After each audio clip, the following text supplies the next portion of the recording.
우리가 흔히 사용하는 말 가운데 D-Day라는 말이 있지요. 중요한 일정까지 남은 날을 의미합니다. 예를 들어 오늘부터 수능일이 144일 남았습니다. 그러면 수능 D-Day 144 그렇게 말하지요. 근데 이 말은 원래 군사 용어였습니다. 2차 세계대전 중에 노르망디 상륙작전이 시작된 날을 의미하는 말입니다.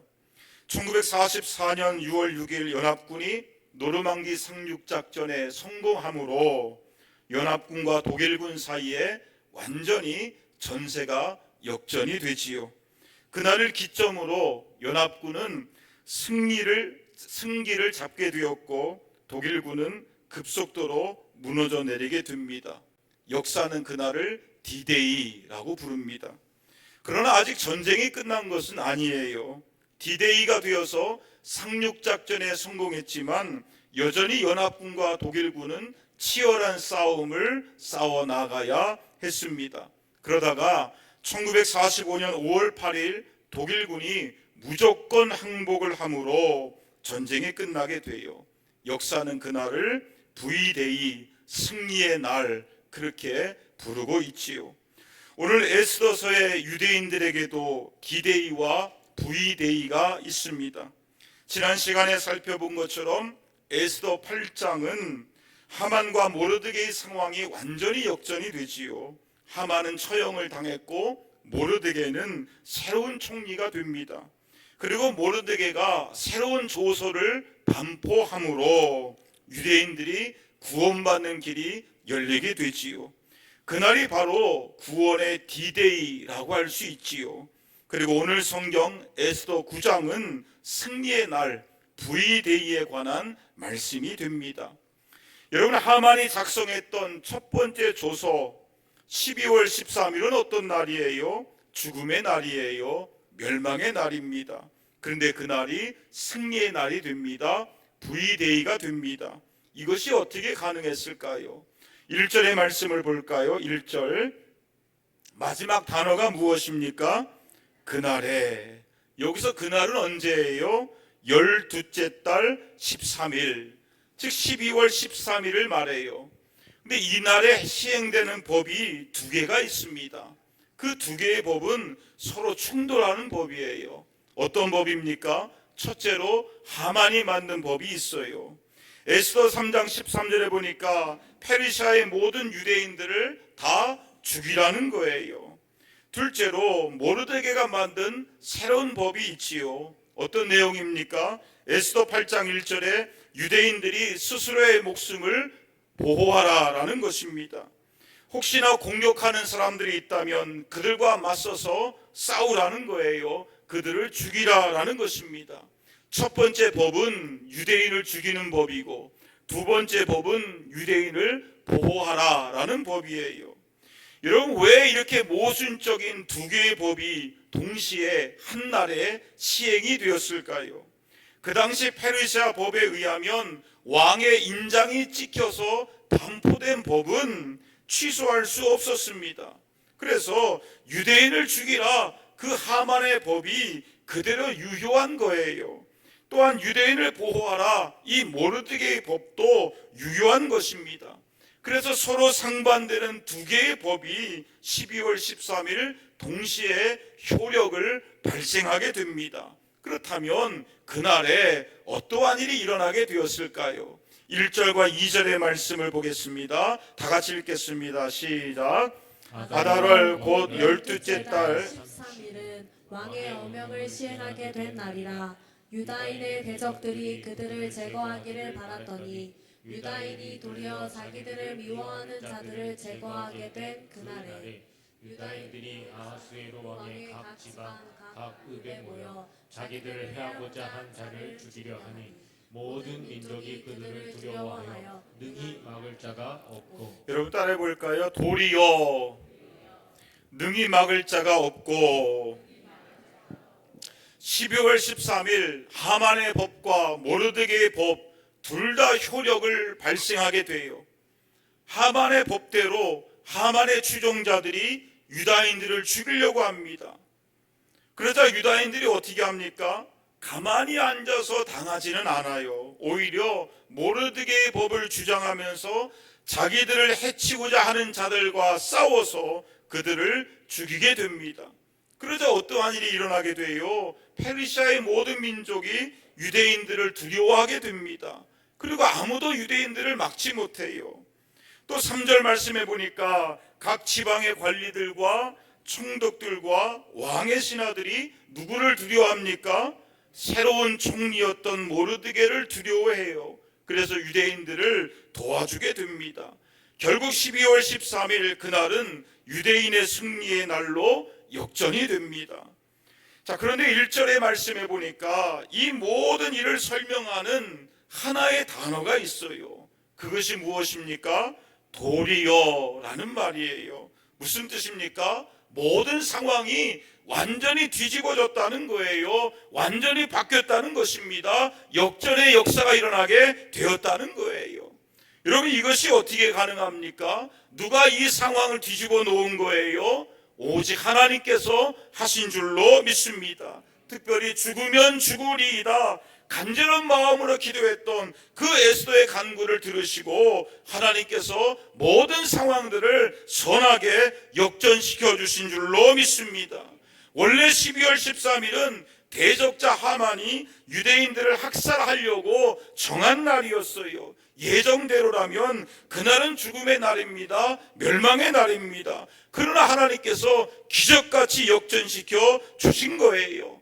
그래서 유대인들이 살아나서 승리했고 반대로 하만의 추종자들은 다 멸망을 당하게 됩니다. 사랑하는 성도 여러분, 혹시나 여러분에게 이건 내 인생의 최악의 날이 될 것 같다, 그런 두려운 날이 다가오고 있지는 않습니까? 혹시나 감당할 수 없는 문제들로 인하여 걱정하고 있지는 않습니까? 바로 오늘 성경이 역전의 하나님이 저와 여러분의 하나님 되심을 믿으시길 바랍니다.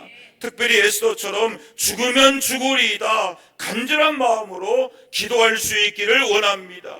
그럴 때 하나님께서 도리어의 축복으로서 우리의 최악의 상황들을 뒤집어 놓으시고 선하게 역전시켜 주실 줄로 믿습니다. 하나님이 하시면 되는 줄로 믿습니다. 하나님이 하시면 역전되는 줄로 믿습니다. 하나님 도우시면 승리하게 되는 줄로 믿습니다. 우리 하나님은 역전의 하나님이 되시는 거예요. 아멘입니까? 사도 바울이 만났던 하나님도 역전의 하나님이었어요. 빌립보서 1장 12절에 이런 말씀이 있습니다. 우리 다 같이 읽겠습니다. 시작. 형제들아, 내가 당한 일이 도리어 복음 전파의 진전이 된 줄을 너희가 알기를 원하노라. 지금 사도 바울의 상황은 어떤 상황일까요? 감옥에 갇혀 있는 상황이에요. 꼼짝할 수 없는 상황이에요. 그런데 바울이 무엇을 경험하고 있습니까? 도리어의 은혜를 경험하고 있다는 거예요.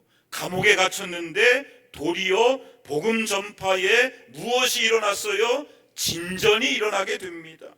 여러분, 이것이 어떻게 가능할까요? 감옥에 갇혔으면 사실은 아무것도 할 수 없는 거예요. 우리가 생각해 볼 때 전도하고 선교하고 교회를 개척하려면 자유롭게 다니면서 사람을 만나야 되는 거예요. 그런데 감옥 안에 갇혀 있는데 어떻게 복음 전파의 진전이 일어날 수가 있을까요?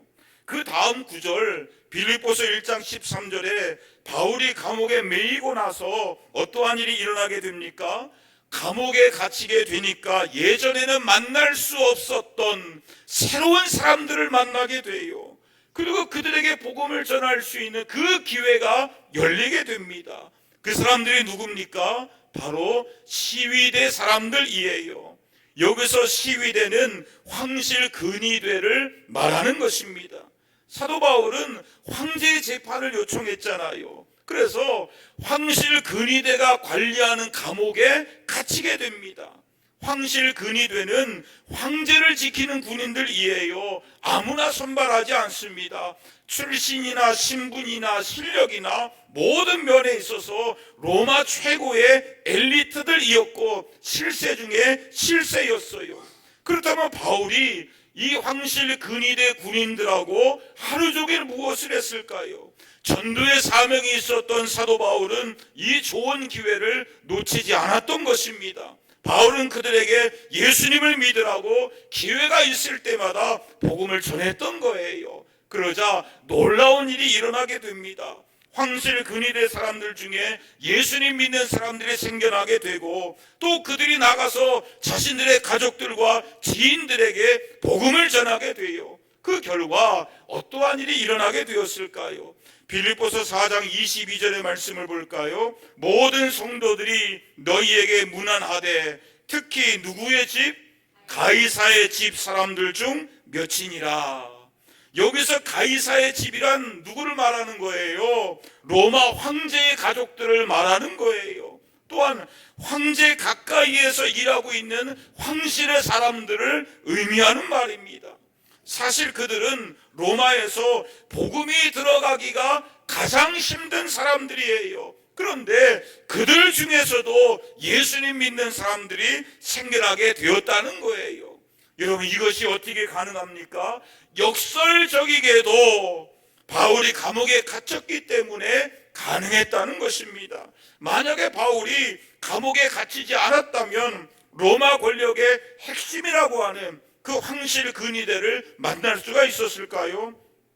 바울이 감옥에 갇히지 않았다면 어떻게 황제의 가족들에게 복음이 전파될 수가 있었을까요? 이것은 거의 불가능한 일입니다. 감옥 밖에서는 바울이 아무리 노력한다 할지라도 황제의 가족들을 만날 수가 없는 거예요. 로마 권력의 실세들 앞에 접근할 수도 없는 거예요. 이건 거의 불가능한 일입니다. 신분 차이가 너무 많이 나니까 아예 그들을 만날 수도 없었을 거예요. 그런데 황제에게 재판을 신청하고 또 황실 근위대가 관리하고 있는 감옥에 갇히다 보니까 그들에게 복음을 전할 수 있는 기회가 열리게 되었다라는 거예요. 그런데 여러분, 바울이 이런 일을 처음부터 예상했을까요? 결코 그렇지 않습니다. 아마도 바울이 감옥에 갇혔을 때 처음에는 크게 낙심했을 거예요. 하나님, 걸어 다녀도 뛰어다녀도 부족할 판인데 이렇게 손발을 묶어 놓고 있고 감옥에 가두어 놓으면 제가 어떻게 복음을 전할 수 있겠습니까? 그렇게 생각하면서 낙심했을 거예요. 그러나 결과는 어떻게 되었습니까? 오히려 반대였다는 것입니다. 바울이 생각하지도 못했던 복음 전파에 놀라운 진전이 일어나게 돼요. 세상 권력은 바울의 손과 발을 쇠사슬에 묶어 놓았습니다. 감옥에 가두어 놓았습니다. 그러나 하나님의 역사까지는 결코 막을 수가 없었던 거예요. 그래서 바울이 이런 고백을 합니다. 디모데후서 2장 9절의 말씀을 볼까요? 우리 다 같이 읽겠습니다. 시작. 복음으로 말미암아 내가 죄인과 같이 매이는 데까지 고난을 받았으나 하나님의 말씀은 매이지 아니하리라. 여러분 따라해 봅시다. 하나님의 말씀은 매이지 아니하니라. 사도 바울이 감옥에 갇혔어요. 모든 사역을 중단할 수밖에 없었어요. 그러나 하나님의 말씀은 결코 매이지 아니하므로 오히려 복음 전파에 진전이 일어나게 되었다는 거예요. 바울이 멈추었음에도 불구하고 하나님께서는 더 크게 역사해 주셨다는 거예요. 이것이 바로 도리어의 역사입니다. 역전의 역사입니다. 그러므로 우리의 삶이 내가 원하는 방향으로 흘러가지 않는다 할지라도 결코 절망하지 않기를 원합니다. 왜냐? 그 순간에도 우리 하나님은 여전히 일하고 계시기 때문에 그렇습니다. 또는 하나님의 인도하심에는 결코 실수가 없고 실패가 없는 줄로 믿습니다. 특별히 우리가 믿는 하나님은 어떤 분이에요? 로마서 8장 28절에 우리가 알거니와 하나님을 사랑하는 자 곧 그의 뜻대로 부르심을 입은 자들에게는 모든 것이 합력하여 무엇을 이룬다? 선을 이루느니라. 아멘입니까? 이 말씀 그대로 하나님께서 우리의 모든 것들을 합력하여서 선을 이루시고 선으로 바꾸어 주심을 믿으시길 바랍니다. 하나님께서 사도 바울의 그 감옥의 절망을 도리어의 역사로 바꾸어 주셨던 것처럼 우리의 모든 상황들을 도리어의 역사로 선하게 역전시켜 주시는 줄로 믿습니다. 그 역전의 은혜가 오늘도 저와 여러분의 간절한 기도 가운데 일어날 수 있기를 축원합니다. 22절의 말씀을 볼까요? 22절 다 같이 읽겠습니다. 시작. 이날에 유다인들이 대적에게서 벗어나서 평안함을 얻어 슬픔이 변하여 기쁨이 되고 애통이 변하여 귀한 날이 되었으니 이 두 날을 지켜 잔치를 베풀고 즐기며 서로 예물을 주며 가난한 자를 구제하라 하매. 12월 13일, 원래 이날은 어떤 날이에요? 유대인들에게 죽음의 날이에요. 그런데 이제는 대적에게서 벗어나서 평안함을 얻게 됩니다. 슬픔이 변하여 기쁨이 됩니다. 애통이 변하여 좋은 날이 됩니다. 근데 우리 그리스도인들에게도 이러한 승리의 날이 있다는 거예요. 특별히 두 개의 승리의 날이 있습니다. 하나는 예수님의 십자가와 부활로 승리하신 날이고, 또 하나는 앞으로 주님이 재림하셔서 모든 마귀의 세력들을 심판하심으로 완벽하게 이루어 주시는 영원한 승리의 날이 우리에게 보장되어 있는 줄로 믿습니다. 사실 하만이 정해 놓았던 12월 13일은 유대인들에게 멸망과 진노의 날이었어요. 그 멸망의 D-Day였다는 거예요. 그런데 여러분, 우리 모든 사람들에게도 이러한 멸망의 D-Day가 정해져 있다는 사실입니다. 우리가 그 날짜를 정확하게 알지 못하지만 사실 우리 모두에게는 죽음의 D-Day가 정해져 있어요. 히브리서 9장 27절에 한 번 죽는 것은 사람에게 무엇한 것입니까? 정해져 있는 거예요. 죽음의 D-Day가 우리 각자에게 다 있다는 거예요. 그리고 죽음 이후에 무엇이 있습니까? 심판이 있습니다. 어떤 D-Day는 기대감을 가져다 주지만 또 어떤 D-Day는 두려움을 가져다 주지요. 여러분, 사람들이 왜 죽음의 순간을 두려워하게 될까요? 죽음 이후에 무엇이 있기 때문에? 심판이 있기 때문에. 그래서 그 마음속에 내가 죽으면 천국 간다, 나는 하나님의 자녀이다, 나는 천국 백성이다, 이런 확신이 없는 사람들에게는 죽음의 순간이 두려울 수밖에 없는 거예요. 프랑스의 철학자 장폴 사르트르의 이야기를 읽어본 적이 있습니다. 그는 실존주의 철학자로서 기독교에 대하여 매우 비판적이었어요. 그는 말하기를 인간은 종교적인 가르침이 없어도 충분히 선할 수 있다. 그러면서 천국과 지옥에 대하여 강력하게 비판했습니다. 그의 주장에 따라서 많은 청년들이 교회를 떠나기도 했어요. 그런데 그가 1980년 3월 달에 폐수종으로 병원에 입원하게 돼요. 담당 의사는 그에게 생명이 얼마 남지 않았습니다, 그렇게 죽음을 선고합니다. 그러자 사르트르는 그때부터 의사에게 욕을 쏟아붓고 소리를 고래고래 지르면서 물건을 던지기 시작해요. 병원에서는 그가 인생의 철학을 정립한 대학자였기 때문에 죽음도 담담하고 품위 있게 맞이할 줄 알았는데 보통의 사람들보다 더 크게 반항하고 행패를 부리는 모습을 보고 병원에서 크게 당황하게 돼요. 그래서 병원에서 그의 명성을 지키기 위하여 면회까지도 제한시키게 됩니다. 그런데 그러한 발작의 행동은 죽는 날까지 계속되게 돼요. 결국 입원한 지 한 달 만에 그는 세상을 떠나가게 됩니다. 그가 죽고 난 뒤에 프랑스의 신문들은 이런 기사를 내요. 사르트르는 왜 그러한 모습으로 죽어야 했는가? 그렇게도 죽음으로부터의 자유를 외쳤던 사람이 왜 그렇게 불안해하며 비참한 모습으로 인생을 마감해야 했던가? 그러한 질문에 어떤 사람이 신문 독자란에 이러한 글을 남겨요. 사르트르의 마지막이 그렇게 비참했던 이유는 그에겐 돌아갈 본향이 없었기 때문이었다. 심판의 하나님을 만날 사실이 사르트르를 공포에 몰아넣어 그로 죽음을 그토록 거부하게 만들었다. 여러분, 우리 각자에게는 다 정해진 죽음의 D-Day가 있습니다. 우리는 죽음 앞에서 아무것도 할 수 없어요. 저항할 수도 없습니다. 피할 수도 없어요. 다가오는 죽음 앞에 우리는 패배가 확정된 사람들이었어요. 그러나 복음이 무엇입니까? 예수님께서 죄와 사망의 권세를 이기시고 승리해 주셨다는 거예요. 예수님의 십자가가 죄의 권세를 이기신 것이고 예수님의 부활이 죽음의 권세를 이겨 주신 것입니다. 대적 마귀는 예수님을 십자가에 못 박음으로 자기가 승리했다고 착각했을 거예요. 그러나 하나님께서는 패배처럼 보이는 그 십자가를 통하여서 죄와 사망의 권세를 꺾으셨다는 것입니다. 부활하심으로 말미암아 그 승리를 입증해 주셨다는 거예요.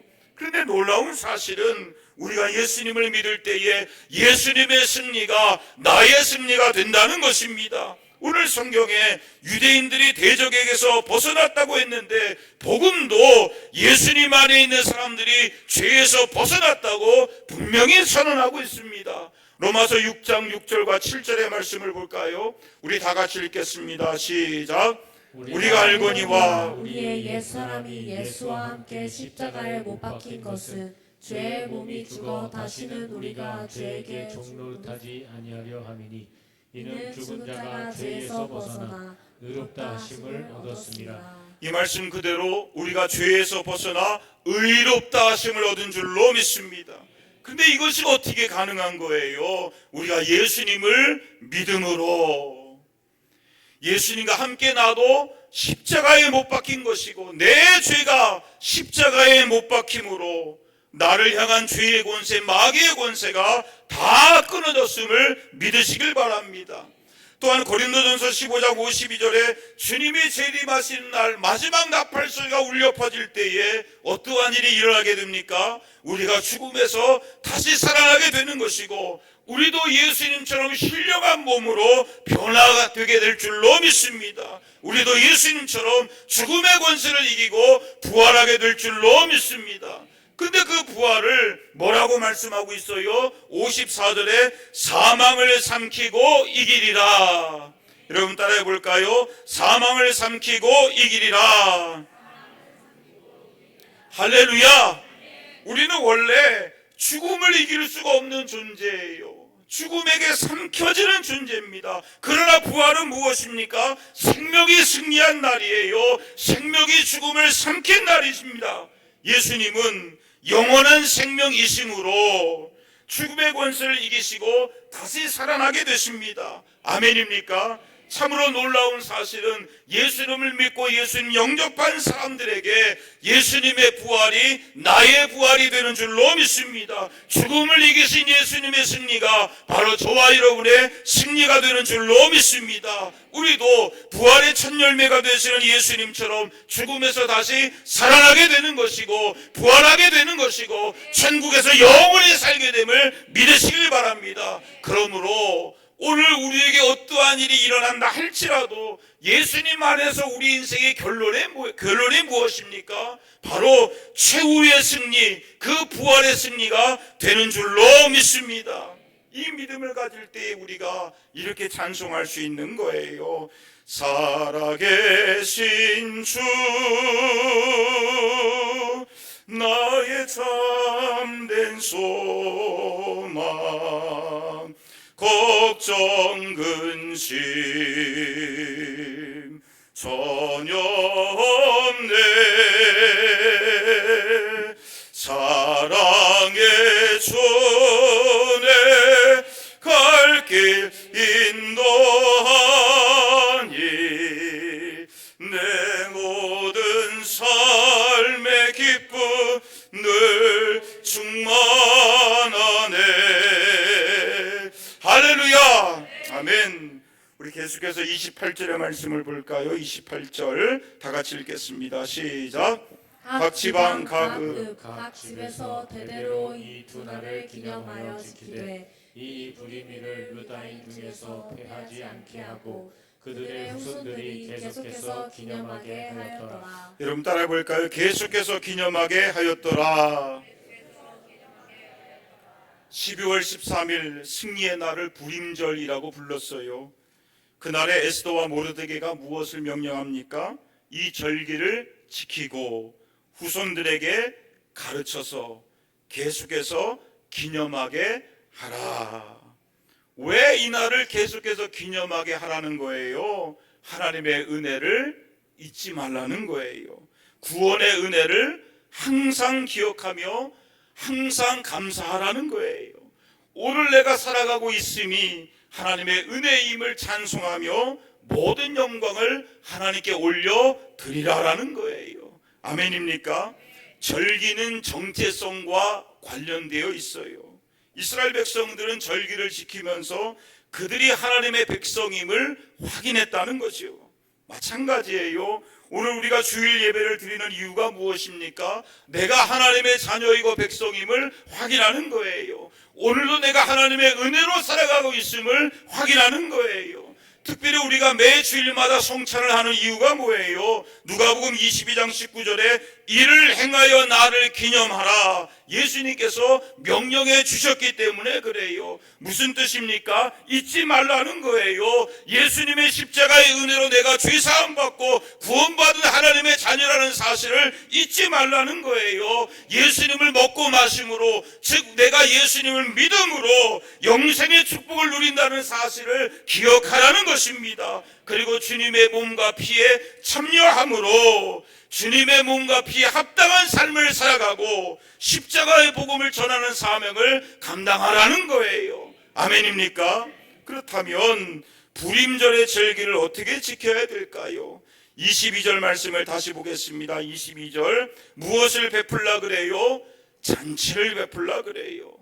원래 그날은 죽음의 날이었어요. 멸망의 날이었어요. 슬픔의 날이었습니다. 그러나 하나님의 은혜로 구원의 날이 됩니다. 승리의 날이 됩니다. 기쁨의 날이 역전이 되었으니 얼마나 기쁩니까? 그러니 가만히 있지 말라는 거예요. 잔치를 열라는 거예요. 하나님 주신 구원의 은혜를 누리라는 거예요. 기쁨으로 찬송하고 감사하면서 하나님께 영광을 돌리라는 것입니다.